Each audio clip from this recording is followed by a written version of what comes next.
This is the weekly weather briefing for Monday, September 29th, 2014. The briefing will cover the weather for the upcoming week across the inland northwest. As always, forecasts are subject to change, so please check our website during the week for updated information. The most critical weather will occur in the next 24 to 48 hours as a fall-like storm system passes through the region, bringing windy conditions and areas of showers. Dry northwest flow will develop behind this system, with breezy conditions continuing into Wednesday. By the end of the week and through the weekend, high pressure rebuilds, delivering another warming trend and mostly dry conditions.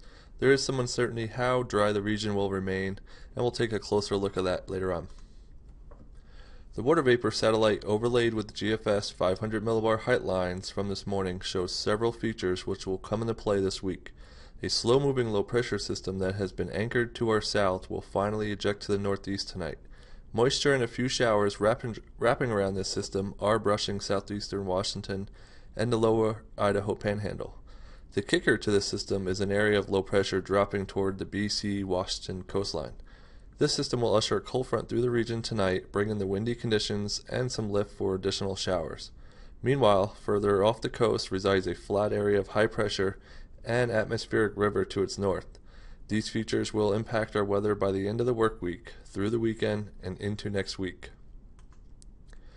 Conditions for the next few hours will feature increasing showers over western Washington and decreasing showers over the southeast as the cold front continues to translate east.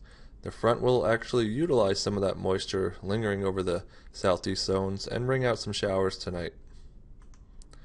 This graphic shows the timing of the cold front tonight. Look for the front to arrive along the Cascades around 5 p.m., pass through eastern Washington overnight, and then depart into western Montana early Tuesday morning.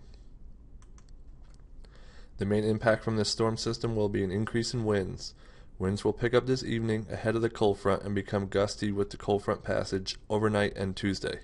The strongest winds will occur in the mountains of the east slopes, where gusts between 40 and 50 miles per hour will be possible.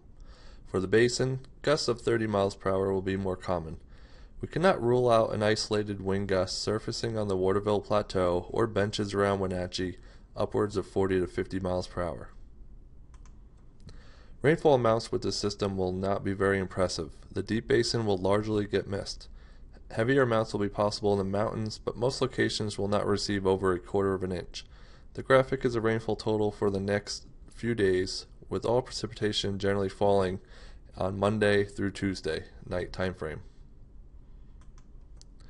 In the wake of the storm system, we will see dry northwest flow for Wednesday and Thursday. Then the pattern starts to shift and a flat but broad upper level ridge returns to the Pacific Northwest.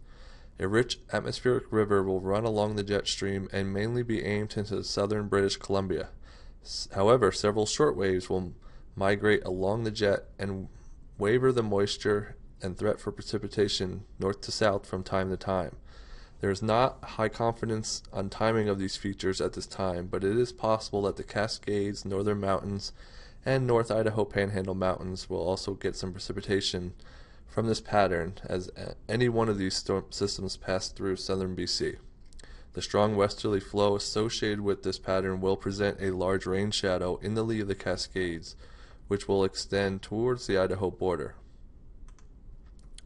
Looking at the 7-day forecast for Moses Lake in central Washington, we see the temperatures return to normal with the cold front passage tonight, then rebound well above normal by the weekend into next week in response to the ridge. Sandpoint, Idaho is no different, other than some much higher chances for showers tonight and into Tuesday. The last weather system brought some decent rains to the Cascades and Idaho Panhandle, but one storm system usually doesn't make up for a rainfall deficit, especially in the tail end of summer. Looking at the precipitation departure over the last 30 days, much of the region is near to below normal for the month of September. So why does this matter? Well, we know precipitation will be hard to come by following the next 24 hours. And this will not help out the current drought status over central Washington and does raise some concern for any big wind makers if they were to pass through the region some point in October. Remember, the 1991 firestorm was in October and featured winds of 60 to 70 miles per hour. The good news at this time, there are no such signs of a storm system of that magnitude. The CPC supports the idea of the ridge persisting with well above normal warmth and below normal precipitation probabilities for October 6th through the 12th. So here's a summary of the significant weather over the next week. The highlights include gusty winds tonight and tomorrow, possibly some localized blowing dust in the basin, then followed by warm and dry conditions for the weekend and into next week. Possibly some mountain rain and continued breezy conditions with that pattern. Here is how you can stay informed and get the latest information from the National Weather Service and Spokane Forecast Office. Check us out on Twitter, Facebook, and YouTube. Thanks for tuning in. This is the weekly weather briefing.